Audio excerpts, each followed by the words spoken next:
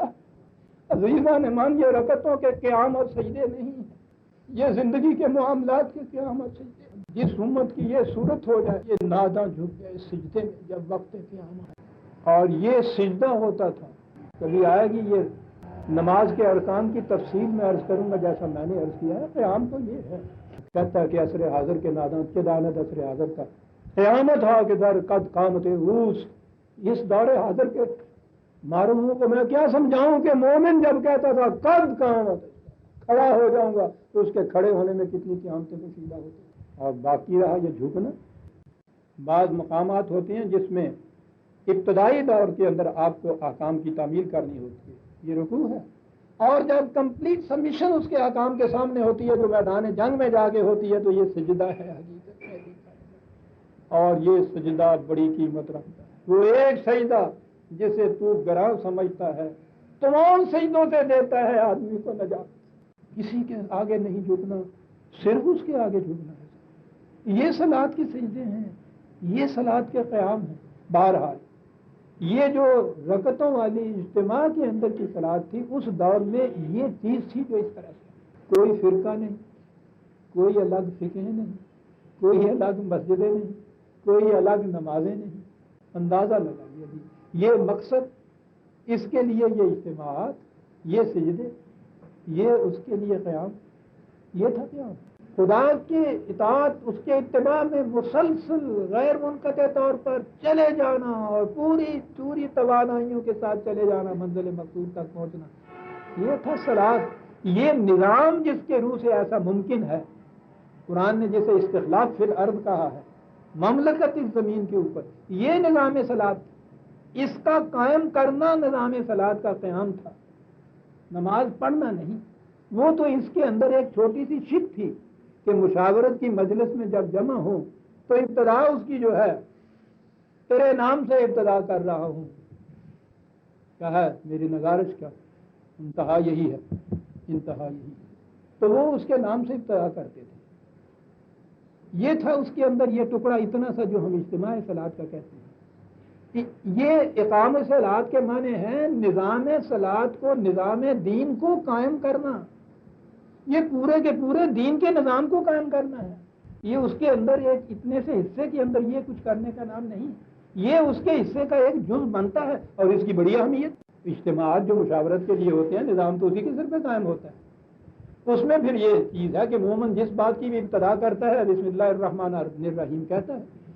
محسوس شکل اس کی یہ تھی، انہوں نے جو قائم کی تھی، بہت اچھی شکل، قائم رکھنا چاہیے۔ لیکن یہ تھا وہ جو مقصد بتایا گیا ہے اسلام۔ تھوڑا سا وقت باقی ہے جی۔ واقم الصلاۃ اتلو ما اوحی الیک من الکتاب، یہ قانون خداوندی جو تجھے وحی کے ذریعے دیا گیا ہے، ان کے سامنے پیش کر، اور پھر ان سے کہو، بلکہ ان سے کہو نہیں، خود رسول سے کہا گیا ہے کہ پھر صلاۃ کا نظام قائم کرو۔ صلاۃ کا نظام کہ جس میں کوئی بھی اپنی خواہشات، جذبات، شہوات کے پیچھے نہیں چلے گا، قرآن کے بتائے ہوئے قوانین و احکام و اقدار کے پیچھے پیچھے چلے گا۔ اور جب یہ صورت پیدا ہو جائے گی عزیزان مان، تو ان الصلاۃ تنہی عن الفحشاء والمنکر، تو وہ صلاۃ تو خود روک دے گی ان چیزوں کو۔ جب اپنے جذبات و شہوات کا اتباع کرنا نہیں ہے، اتباع ہے اقدار و احکام خداوندی کا، تو یہ چیزیں باقی کہاں رہیں گی؟ یہ ہے الصلاۃ کا نظام جو اس کو روکتا ہے، نماز پڑھنا نہیں روکتا۔ ٹیسٹ یہ ہے کہ نماز ہوئی ہے یا نہیں، وہاں ٹیسٹ یہ ہے کہ ہاتھ کہاں باندھے تھے، اللہ اکبر تک کانوں کی لو تک گیا یا نہیں، وہ ٹخنے ننگے ہیں یا نہیں۔ بھائی صاحب کا یہی ہوا تھا ایک دن حجر، پھر یہ مسجد میں نہیں گیا، پتہ نہیں سن رہے ہیں یا نہیں۔ دلی کی بہت بڑی مسجد میں تو نہیں کہتا، یہ کہا کرتے تھے کہ میری جو شامت آئی نماز پڑھا کرتے تھے ہم لوگ، تو وہاں یہ چلے گئے، شیخ صاحب ذرا اونچا کر دیجئے، وہ کہتے ہیں اچھا یہ میرے لاؤڈ اسپیکر کا نسخہ، آپ کا نسخہ نہیں ہے۔ ہر شخص یہی کہتا کہ جی میرا نسخہ نہیں بہت اچھا جی، اور اسے بجلی کی بھی ضرورت نہیں ہے شیخ صاحب، وہ اس میں ہو یہ جاتا ہے جی، یہ دین حنیفہ چاہتا ہے. حنیفہ کے معنی ہوتے ہیں نقدی سے ذرا بھی ادھر ادھر رخ ہوتا ہے تو شرک ہو جاتا ہے, تو آواز کمزور ہو جاتی ہے. تو جماعت کھڑی تھی, انہوں نے جلدی جلدی وضو کیا, جا کے کھڑے ہو گئے, پتلون پہنے ہوئے تھے, کھڑے تو ہو گئے. جھکے جب رکوع میں تو ساتھ والا جو تھا انہوں نے دیکھا کہ ان کی پتلون جو تھی اس کے نیچے کا حصہ ٹخنوں سے ذرا نیچے ہوگا ہی, یا وہ رکوع میں شاید ویسے ہی جھک جائے, وہ نیچے ہو گئے. تو وہ تو صاحب بہت بڑا دیندار آدمی تھا, اس کی غیرت دینی گوارا کیسے کر سکتی تھی ایک شخص نماز میں کھڑا ہو اور اس کی صورت یہ ہو. اس نے اپنی نماز یوں توڑی, بیٹھا, ان کی پتلون کو یوں کر کے پتلون کی نیکر بنائی انہوں نے, پھر اس نے اللہ اکبر کیا اور پھر سجدے چلا گیا. اس کے بعد کہا کہ تمہاری نماز نہیں ہونی تھی, میں نے تمہاری نماز کے لیے اپنی نماز توڑ دی. انہوں نے کہا اللہ تعالیٰ آپ کا شکریہ کرے. جس نماز کا معیار پتلون کا ماپ ہو عزیزان من, ابھی میں عرض کروں گا قرآن کیا کہہ رہا ہے. یاد رکھیے یہ چھوٹی چھوٹی چیزیں جزیات بھی ضروری ہے اجتماعات کے اندر. فوج کے سپاہی کے بوٹ کا تسمہ بھی اس کے مطابق ہونا چاہیے جو ریگولیشن میں لکھا ہوا ہے, بڑا ضروری ہے. لیکن فوج کے سپاہی کا تسمہ ہے نا, وہ جو سپاہی ریٹائر ہو کے گھر آ جائے تو آپ پھر وہ صبح اٹھ کے اسی طرح سے تسمے باندھے, پیٹی باندھے, ڈنڈا ہاتھ میں لے, وہ ساری وردی پہنے اور گلی کے اندر لیفٹ رائٹ کرتا ہوا آدھے گھنٹے تک آ جائے اور وہ کہے کہ ہاں صاحب میں جو عسکر پاکستان کے فرائض تھے ان کو صحیح ادا کر رہا ہوں. تو کیسے کہنے گا اسی طرح سے اسی ہوتے کرتے ہوتے سا, اسی طرح مرحوم کرتے پے ہیں. یہ فرق ہے نا 12. تو یہ جزیات ضروری ہوتی ہیں نظام کے اندر. ان الصلاۃ تنہی عن الفحشاء والمنکر, روکتا کیا, کن چیزوں کو روکتا ہے؟ فحشاء اور منکر کو. کیا کہا تھا اس نے کہ صلاۃ ضائع کی, یعنی اپنے ہی جذبات اور خواہشات کے پیچھے لگ گیا, یہ کہا تھا نا. فحشاء کا ترجمہ تمہارے ہاں ہوا بے حیائی, منکر کا ترجمہ ہوا برائی. تو ٹھیک ہے, بے حیائی اور برائی بری چیز ہے, لیکن یہاں تو کچھ اور کہتا ہے. یہ فحش نہیں کہا یہاں سے, یہ تو فحشاء ہے. یہ جو نظام خداوندی ہے, نظام صلاۃ ہے, وہاں کہا تھا نا کہ وہ آتے ہیں, جمع ہوتے ہیں, وَمِمَّا رَزَقْنَاهُمْ يُنْفِقُونَ, جو کچھ ان کا اپنا ہوتا ہے وہ دوسروں کے لیے کھلا رکھتے ہیں, دے دیتے ہیں. اس کے لیے کشاد قلب کی ضرورت ہے, بڑی وسعت درف کی ضرورت ہے. پوری محنت سے جان مار کے کمائی کرے, اس میں سے صرف اپنی ضرورت کے لیے دے اور باقی سارے کا سارا دوسروں کی ضرورت کے لیے دے. اس کے لیے بڑے کشاد قلب کی ضرورت ہے. اس کے لیے انسان کے اپنے جذبات و خواہشات جو ہیں وہ روکیں گے کہ سارا دوسروں کے لیے دے رہے ہیں. فحشاء کے معنی ہوتے ہیں بخل, وہ جذبہ جو یہ کہے کہ اپنی ذات کے لیے رکھ, تیری مت ماری ہے, دوسروں کے لیے دے رہا ہے. کہا کہ صلاۃ کا نظام اس چیز کو روک دے گا. روک کیسے دے گا؟ وہ نظام ضمانت دیتا ہے ہر فرد اور اس کے بال بچوں کی ضروریات زندگی باہم پہنچانے کی ساری عمر کے لیے. تو وہ جب ضمانت دے دے گا تو بخل کرنا کاہے کے لیے کسی نے روک دیا نا. فحشاء ہے, تنگ نہیں, بخیلی, اپنے ہی لیے سمٹ کے رکھ لینا, سیلفشنس, فحشاء ہے. یہ منکر برائی کہتے ہیں. نکرہ کے معنی ہوتے ہیں عربی زبان میں عقل فریب کار کی ہیلا کاریاں. یہ عقل فریب کار کی ہیلا کاریاں کاہے کے لیے ہوتی ہیں؟ سمیٹ لے جو کہ سمیٹا جا سکتا, دے دے فریب جتنا دیا جا سکتا ہے. اور جب صورت یہ ہو جائے کہ حلال و طیب کمائی کا سمیٹا ہوا بھی صرف ضرورت کے لیے دے سکتا ہے, باقی سارا دے دینا ہے, عقل فریب کار کی ہیلا جوئیاں کاہے کے لیے بنائیں گے؟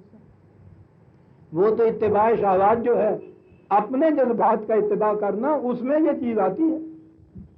تو جذبات تو کوئی شے نہیں ہوتے جبکہ عقل فریب کار کی ہیلا جوئیاں ساتھ شامل نہ ہو. جی چاہتا ہے کہ یہ جو اس کے ہاں رکھا ہوا ہے یہ میز کے اوپر بٹوا اڑا کے لے جاؤں, اس کے لیے تو پھر تدبیر عقل سکھاتی ہے نا کہ کیسے کر. اسے کہو کہ ذرا جی پیاس لگی ہے, پانی تو لے آئیے اندر سے. ملازم کو نہ آواز دیجیے گا, پتہ نہیں اس کے ہاتھ کیسے ہوں گے, خود اٹھ کے جاؤ بس. یہ اگلے فریب کار سکھا رہی ہے نا. جذبہ یہ تھا کہ یہ چڑا لوں, اگلے فریب کار کہہ رہی ہے کہ اس کو اٹھا دے, اور پھر اس کے بعد وہ انداز کے ایسے انداز سے چرا کے پتہ نہ چلے. عقل فریب کار. نظام صلاۃ جو ہے اس میں ہر فرد کی ضروریات زندگی کو پورا کرنا مملکت اپنے اوپر لے لے گی, اور جتنا کچھ کوئی محنت سے کمائے گا اپنی ضرورت کے مطابق مملکت کی اجازت سے رکھ کے باقی سارا دے دے گا. اس میں نہ تو بخل و سیلف خود غرضی کی کوئی بات رہے گی, نہ عقل فریب کار کی ہیلا جوئیاں رہیں گی. کہا نظام صلاۃ کو قائم کرو, یہ ساری چیزیں ختم ہو جائیں گی. آپ کو معلوم ہے حضرت شعیب علیہ السلام کے قصے میں یہ بات آئی تھی، ان کی داستان میں یہ بات آئی تھی، دو ایک درس ہی ہوئے ہیں، ذرا دوہرا دوں تجدید یادداشت کے لیے، کہ سلاد کا تعلق کیا ہے معاش سے، معاشی نظام سے۔ آپ کو یاد ہے میں نے کہا تھا کہ حضرت شعیب علیہ السلام نے، وہ قوم وہ تھی کہ جو ڈنڈی مارا کرتی تھی کاروبار میں، اس ڈنڈی مار قوم کو یہ سکھانے کے لیے آئے تھے کہ اس معاملے کے اندر عدل سے کام لو، ہارے کی محنت کا پورا پورا اس کو معاوضہ دو۔ وہ تو مانتے نہیں، انہوں نے یہ کہا ہوگا کہ بھائی وہ بہرحال سلاد کی تو مجھے اجازت دیجیے، تو وہ تو اہل کتاب تھے، دین تو ان کے ہاں تھا نہیں۔ انہوں نے کہا کہ کوئی عبادت کی، ورشپ کی، نماز کی اجازت مانگتے ہیں، تو انہوں نے کہا کہ وہ نماز کی اجازت دے دیجیے، سارا دن پڑھتا رہا کرے تو وہ چنگا ہی ہے نا، ستایا نہ کرے گا آ کے روز روز۔ انہوں نے کہا کہ ٹھیک ہے، ہمیں کوئی اعتراض نہیں، اپنے طور پہ نماز پڑھ دو۔ انہوں نے الصلاۃ جو تھی وہ الصلاۃ تھی ان کی قرآن والی، یہ جو انہوں نے شروع کیا قرآن کے الفاظ لے لیجیے، بات ساری یہ صاف کر دیتا ہے، مجھے کہنے کی ضرورت نہیں ہے۔ کہا یا شعیب ہوا صلاتوں کا تامرو کا ہے شعیب، تو ہم نے کہا تھا نماز پڑھ لیا کر، تو ٹھیک ہے ہمیں پتا ہے تو نے صلات ہی کہا تھا، تو ہم تو یہ سمجھتے تھے کہ ہم اپنے طور پہ یہ کچھ گھنٹے گھڑیاں بجا کے کچھ پرستش پوجا کر لیتی ہے، تم اپنے طور پہ یہ اس طرح سے رکوع سجود کر لیا کرو گے، تو یہ کس قسم کی صلات ہے تمہاری کہ جو اس کی بھی ہمیں اجازت نہیں دیتی، ان نفعل فی اموالنا ما نشاء، کہ ہم اپنے مال کو بھی اپنی مرضی سے خرچ نہ کر سکیں، یہ کیسی صلات ہے تمہاری؟ اور اس صلات کی تمہیں کون اجازت دے رہا؟ اسے بند کرو ورنہ گاؤں سے نکال دیں گے۔ وہ نماز تو نہیں کوئی پڑھن دینا، وہ پڑھی نہیں جاتی، وہ کی جاتی ہے۔ دیکھ رہے ہیں قرآن کیا بتا رہا ہے، مانگیے تو اجازت اس صلات۔ تو نظام صلات وہ ہے جو اموال میں دخل انداز ہوتا ہے، آپ کا معاشی سارا نظام جو ہے نظام صلات کے اوپر اٹھتا ہے۔ قرآن کا اتباع زندگی کے ہر شعبے اور ہر گوشے کے اندر، اسی لیے قرآن کریم نے دوسرے مقام پہ سنیے مصلی کے متعلق کیا کہا۔ مصلی آپ سمجھ لیے نا آپ نے، وہ خدا کا اتباع کرنے والا، متصل چلے جانے والا صراط مستقیم کے اوپر، اس کے اتباع۔ یہ ہے جی سورہ معارج، نمبر ہے اس کا 70 آیات یہاں شروع کیجئے گا 17-18 آیت، عجیب محاکاتی انداز ہے۔ تدعو من ادبر وتولی وجمع فاوعى، وہ جو ساری عمر سمیٹتا رہا، جمع کرتا رہا، اپنی تھیلی میں ڈالتا رہا، پھر تھیلی کے اوپر اس کا منہ کس کے باندھ دیا۔ کیا بات ہے، جمع فاوعى کہتے ہیں، اپنی تھیلی میں ڈال کے پھر اس کا کس کے منہ باندھ دینا۔ قرآن نے تو ینفقون کہا ہے نا، نفق اس تھیلی کو کہتے ہیں جس کے دونوں منہ کھلے ہوئے ہوتے ہیں، اوپر سے ڈالتے جائیے، ادھر سے نکلتا چلا جائے۔ تو قرآن کا معاشی نظام تو یہ ہے نا، اور یہ ایک نظام معاشی ہے سرمایہ داری کا، جمع فاوعى، میٹتے چلے جائیے، پھر ایسی گتھلی میں ڈالیے، ایسی تھیلی میں ڈالیے کہ وہ جو ایک ہی طرف سے کھلی ہو، جدھر سے کھلی ہو وہاں کس کے باندھ دیجیے۔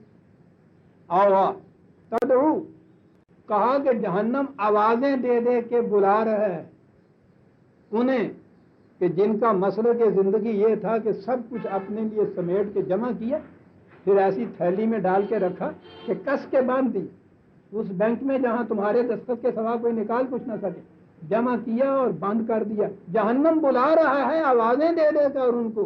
کہا یہ کیوں ایسا ہوا، یہ انہوں نے کیوں ایسا کیا؟ کہا یہ وہ لوگ تھے جو اپنے ہی جذبات کے پیچھے چلتے تھے، اور انسانی جذبات کی کیفیت یہ ہے کہ ان الانسان خلق حلوا، حلوا وہ ہوتا ہے ایک بھوک ہوتی ہے، جھوٹی بھوک، جھوٹی پیاس کی طرح بھوک لگی رہتی ہے، کتنا ہی کھائے چلے جاؤ، وہ بھوک کا اشتہا کا جو اندر تقاضا ہوتا ہے، جذبہ ہوتا ہے، وہ نہیں مٹتا، ہاں پیٹ بھر جائے بھوکا ہی محسوس کرتا رہتا ہے آدمی، ایک مرض ہوتا ہے پیاس کی طرح۔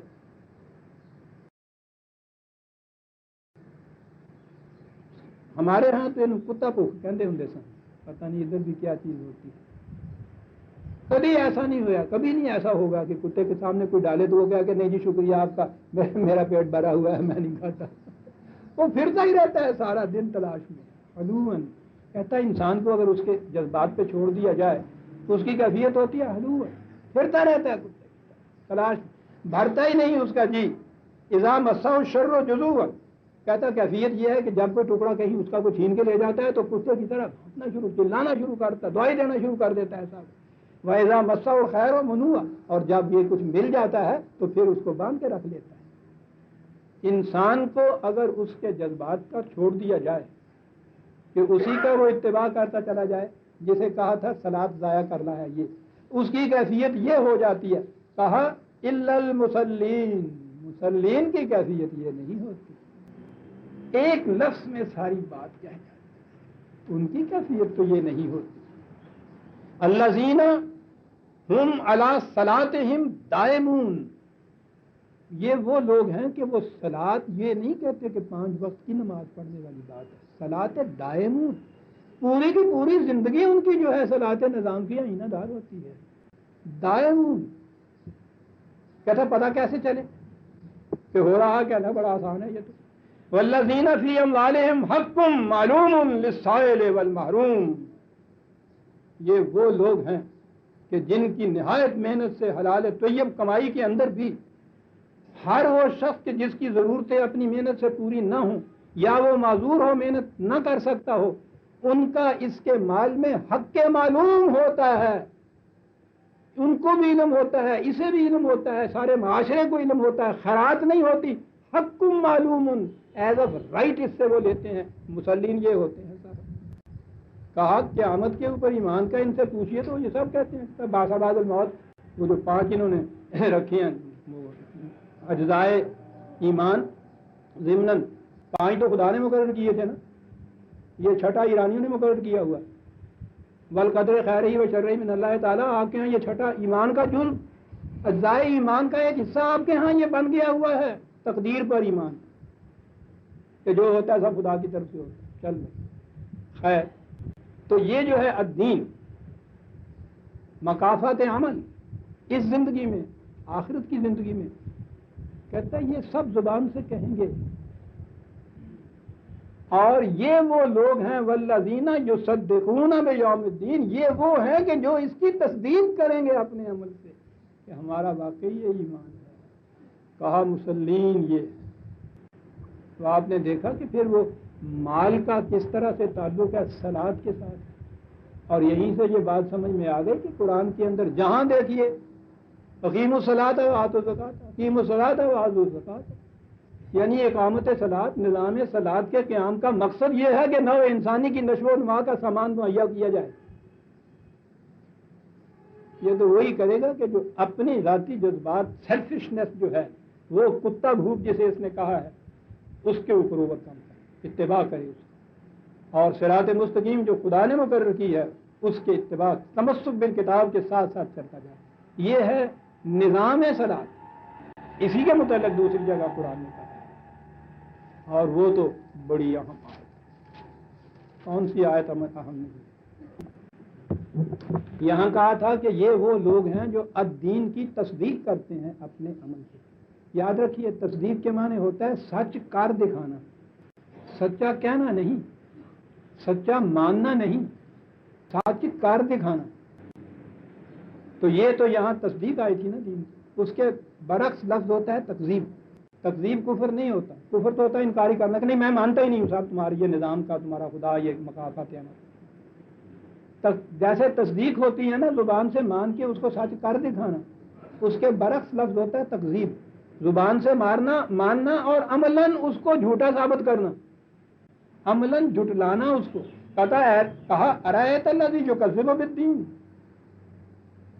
تم نے ان لوگوں کو بھی دیکھا زبان سے تو بڑے دعوے کرتے ہیں اسلام کے، اجزائے اسلام کے، قیامت کے، الدین کے بڑے دعوت کرتے ہیں. یکذب بالدین، تکذیب کرتا ہے دین کی. کیا تم نے اسے پھر یہاں آ رہا ہے محسوس چیز ہے، دیکھا تم نے؟ یہ بات نہیں ہے کہ تم نے کہہ دیا کہ اس کے اعتقادات جو ہیں وہ اسلام کے مطابق نہیں اس لیے فتویٰ ارتداد کا ہے.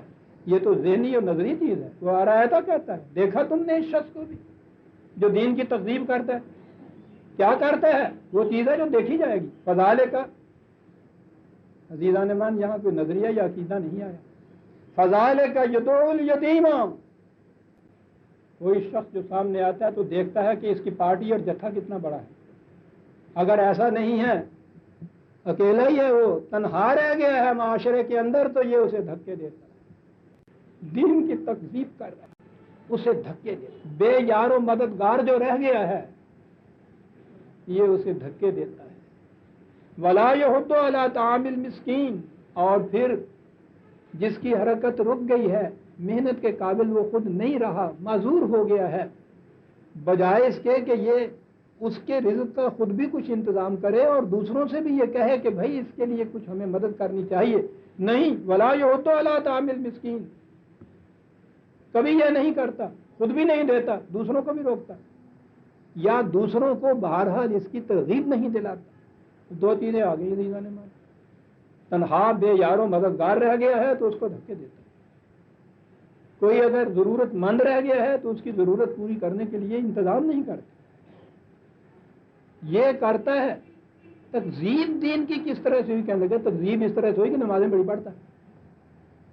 فویل للمصلین الذین، تباہی ہے اس قسم کے نمازیوں کے اوپر، اس قسم کے نمازیوں کے اوپر.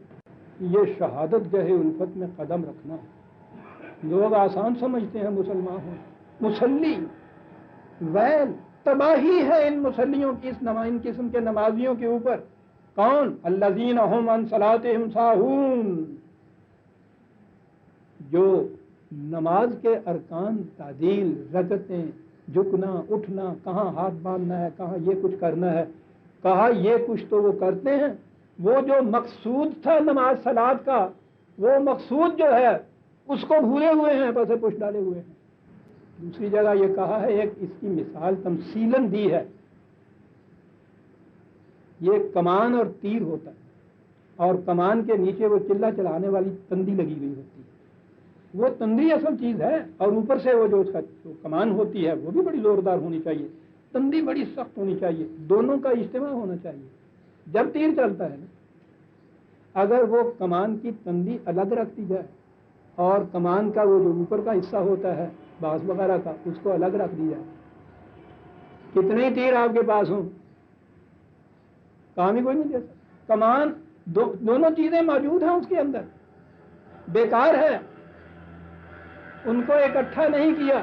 تعاون کے معنی ہوتے ہیں جو اس طرح کی صلاحیت رکھتا ہے جیسے وہ کمان جس کی تندی اسے الگ رکھ دی ہوئی. تیر کمان تیرے گھر بھی ہوتا ہے. ان صلاتہم ساہون، کون ہے یہ؟ الذین ہم یراؤن، وہ نماز وہ کچھ پڑھتے ہیں جو نظر آتی ہے، وہ پڑھتے ہیں نماز جو نظر آتی ہے.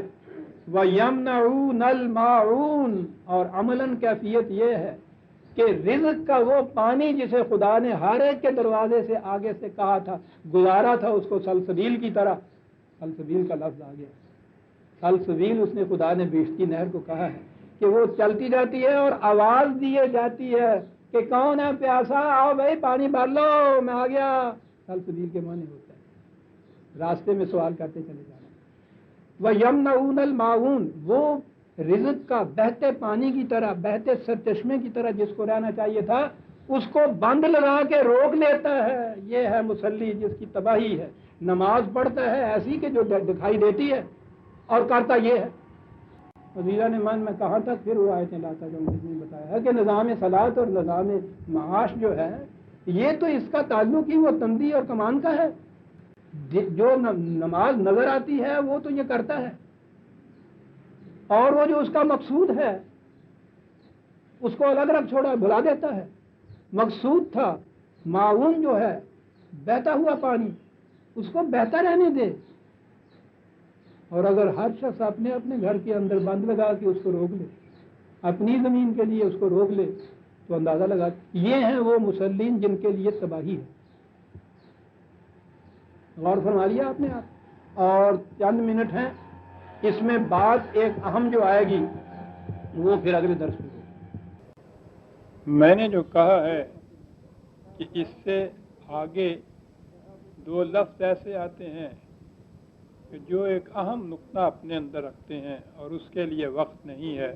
اگلے درس میں اس کی تشریح پیش کروں گا، وہ ہے ولا ذکر اللہ اکبر۔ میں نے بتانا یہ ہے کہ ذکر کسے کہتے ہیں، لیکن یہ جیسا میں نے ابھی عرض کیا یہ بھی ایک پورا درس چاہے گا، تو یہ جو تھوڑا سا وقت ہے اس میں اس آیت کے آخری الفاظ آپ کے سامنے پیش کرنا چاہتا ہوں۔ آپ نے سورہ معون کے یہ الفاظ تو سن لیے تھے کہ وَهُمْ يُرَاؤُونَ، تباہی ہے ان مسلین کے لیے، ان نمازیوں کے لیے کہ جو نماز کی فارم جو ہے، اس کی محسوس حرکات جو ہیں، جو چیزیں نظر آتی ہیں، جو پیکر ہے اس کا، وہ اسی کو صلاۃ سمجھے ہوئے ہے اور اس کی روح کو گم کیے ہوئے ہے، اس کے مقصد کو فراموش کیے ہوئے ہے۔ تو یہ ہے وہ نمازی کہ جن کے لیے تباہی ہے۔ تو یہ جو کہا کہ وہ صرف فارم کو قائم رکھتا ہے، اس کی شکل و حرکت کو قائم رکھتا ہے، اس کے مقصود و منتہا، اس کی روح کو گم کیے ہوئے ہے، تو اسی آیت کے آخر میں ہے واللہ یعلم ما تصنعون، خدا خوب جانتا ہے کس چیز کو، ما تصنعون۔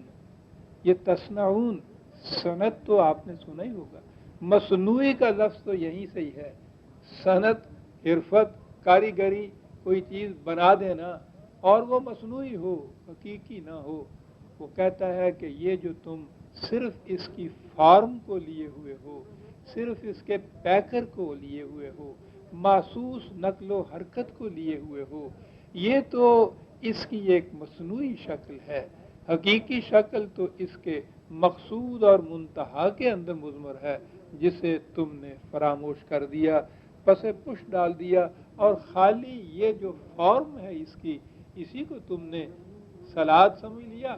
یعنی نماز کے اندر صلاۃ کی صرف فارم باقی رہتی ہے، اس کی روح باقی نہیں رہتی۔ دو لفظوں میں ایک عظیم حقیقت سمجھ لیجئے، اسلام نام ہے ان غیر متبدل بلند و بالا اصولوں کا جو انسانی زندگی کی حدود متعین کرتے ہیں۔ ان اصولوں کو جب ایک عملی نظام کی شکل دے دی جاتی ہے تو وہ الدین ہو جاتا ہے۔ عملی شکل کے اندر ظاہر ہے کہ اس کے محسوس اور مرئی پروگرام ہوں گے، وہ جو پرسیپٹیبل ہوں گے، جو دیکھے جائیں گے، یہ اس نظام کا پروگرام ہوگا اور اس کے مختلف عناصر ہوں گے۔ لیکن جب دین مذہب کی شکل اختیار کر لیتا ہے تو اس میں یہ فارم تو باقی رہ جاتی ہے، یہ محسوس شکلیں باقی رہ جاتی ہیں، دین کا مقصود اس کے اندر سے گم ہو جاتا ہے۔ اقبال کے الفاظ میں کہ رگوں میں وہ لہو باقی نہیں ہے، وہ دل، وہ آرزو باقی نہیں ہے، نماز و روزہ و قربانیوں حج یہ سب باقی ہیں، تو باقی نہیں ہے۔ یہ اصل تو ہے حقیقت میں عزیزان من، یہ فارم جتنی ہے اس تو کی روح کو لیے ہوئے تھی، جب یہ تو نہ رہا صرف فارم باقی رہے۔ مذہب میں فارم باقی رہے، اس کی حقیقت، اس کا مقصد، اس کی روح گم ہو جاتی ہے۔ یہ ہے جسے ہم آج لیے ہوئے چلے آ رہے ہیں۔ ہماری مذہب کے جتنے بھی عناصر ہیں موجودہ، وہ شکلیں ہیں دین کی کہ جو حقیقت میں اس کے مقصد کے پیکر تھے۔ مقصد اور روح جو تھی وہ گم ہو گئی اور پیکر اور فارم اس کے باقی رہ گئے۔ ہر چند اس مقام پہ یہ کہا جائے گا کہ وہ پھر جو فارم ہے بغیر مقصد کے، جو پیکر ہے بغیر روح کے، اس کا فائدہ کیا ہے؟ میں اس کے فائدے کے متعلق تو سر دست کچھ نہیں کہنا چاہتا۔ میرا مسلک یہ ہے کہ اس فارم اور یہ پیکر جو ہیں جس شکل میں بھی امت میں چلے آ رہے ہیں، ان کا باقی رکھنا بھی ضروری ہے۔ یہ جس شکل میں امت میں مثلا نماز پڑھ رہے ہیں، ان میں اختلاف ہے آپس میں فرقوں کا، میں اس بحث میں نہیں پڑھتا۔ میں کہتا یہ ہوں کہ جس شکل میں بھی وہ اسے قائم رکھے ہوئے ہیں، قائم رکھنا چاہیے، ان میں تبدیلی نہیں کرنی چاہیے۔ کوئی نئی شکل پیدا نہیں کرنی چاہیے کہ اس سے تو اور تفرقہ بڑھ جائے گا۔ جس شکل میں کوئی چاہتا ہے ان فرقوں میں سے کسی چیز کو، اس کے مطابق وہ کرتا چلا جائے۔ آپ پوچھیں گے کہ پھر یہ کیوں کرتا چلا جائے، کیوں باقی رکھا جائے؟ اس لیے کہ عزیزان من، ہم امت مسلمہ تو نہیں رہے، مسلمان ایک قوم کی حیثیت تو ہماری ہے۔ یہ چیزیں ہمارے قومی شعائر ہو چکے ہیں، یہ علامت ہو چکی ہے ہماری قوم کی۔ اگر ہم نے مسلمان قوم کی حیثیت سے بھی زندہ رہنا ہے تو یہ جو علامتیں ہیں ہمارے پہچانے جانے کی، مسلمان ہونے کی، ان کو ضرور قائم رکھنا چاہیے۔ دور سے کسی گاؤں سے اذان کی آواز آئے تو آپ کو یقین ہو جاتا ہے کہ وہاں مسلمان بستے ہیں۔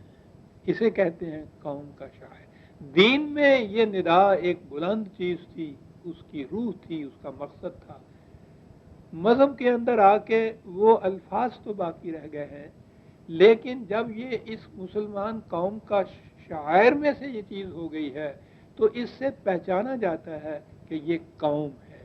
جیسے ہمارے نام عبداللہ ہمارا نام ہوتا ہے، ہم خدا کے عبد نہیں ہوتے، اس کے باوجود اس نام سے ہم پہچانے جاتے ہیں کہ مسلمان قوم کے ہم فرد ہیں۔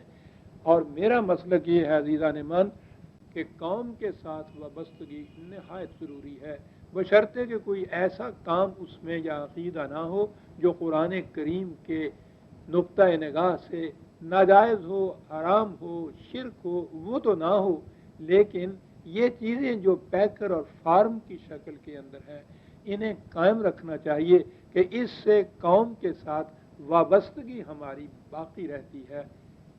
کیسے حسین انداز میں اقبال نے ایک مثال میں یہ بات سمجھائی، اس نے کہا ہے کہ ڈالی گئی جو فصل خزاں میں شجر سے ٹوٹ، ممکن نہیں ہری ہو صحاب بہار سے، ہے لازوال عہد خزاں اس کے واسطے، کچھ واسطہ نہیں ہے اسے برگ و بار سے، ہے تیرے گلستاں میں بھی فصل خزاں کا دور، خالی ہے جیب گل زر کامل عیار سے، لیکن شاخ بریدہ سے سبق اندوز ہو کہ تو نا آشنا ہے قاعدہ روزگار سے، ملت کے ساتھ رابطہ استوار رکھ، پیوستہ رہ شجر سے امید بہار۔ اس لیے عزیزان من کہ قرآن کریم کا یہ دعویٰ ہے، اللہ تعالیٰ نے فرمایا ہے لِیُظْہِرَهُ عَلَى الدِّینِ کُلِّهِ، آخر الامر قرآن کے نظام نے دنیا کے ہر نظام کے اوپر غالب آنا ہے۔ تو میں یہ چاہتا ہوں کہ جب بھی یہ شکل پیدا ہو تو یہ جو اس وقت ہم بے روح پیکر لیے ہوئے جائیں گے، اس میں کرنے کا کام صرف اتنا رہ جائے گا کہ ان پیکروں میں پھر سے روح پھونک دی جائے، وہ جسے سورہ اسرافیل کہتے ہیں، وہ روح پھونک دی جائے گی تو ان پیکروں میں پھر جان پڑ جائے گی، یہ پھر دین کے عناصر بن جائیں گے۔ انہیں ہمیں بالکل نسیہ منسیہ نہیں کرنا چاہیے، باقی رکھنا چاہیے۔ اس میں کسی قسم کا افتراق اور انتشار نہیں پیدا ہونے دینا چاہیے، فرقہ نہیں کوئی نیا بننا چاہیے۔ جو بن چکے ہیں ان کے مٹنے کا تو میں سمجھتا ہوں وقت وہی ہوگا جب یہ نظام خداوندی قرآن کی حکومت دنیا میں قائم ہوگی، لیکن اس وقت تک اسلام ایک مذہب ہے، مذہب کی حیثیت سے، قوم کے ساتھ پیوستگی کی حیثیت سے ان شعائر کو ہمیں قائم رکھنا چاہیے۔ میرا مسلک یہی ہے، میں خود اس پہ کاربند ہوں اور جو میری بات سنتے ہیں ان سے بھی میں تاکیداً کہتا ہوں کہ وہ انہیں ضرور قائم رکھیں، لیکن یہ یاد رکھیں کہ محض ان پیکروں سے، وہ جو فحشاء اور منکر سے باز رہنے کی بات تھی، ہم دیکھ رہے ہیں کہ وہ تو نہیں ہوتی، وہ اس وقت ہی ہوگی جب یہ دین کے عناصر بن جائیں گے۔ یہ ہے مقصد عزیزان من میرے اس درس کا کہ یہ جو صلات ہے وہ فحشاء اور منکر سے روک دے گی۔ جب وہ روکے گی تو ہم کہیں گے کہ وہ قرآن کی صلات ہے، اگر وہ نہیں ہے تو وہ مذہب کی نماز ہے جس میں پیکر تو موجود ہے، روح موجود نہیں ہے۔ روح کے لیے ہمیں انتظار کرنا چاہیے۔ ربنا تقبل منا انک انت السمیع العلیم والسلام علیکم برادران عزیز.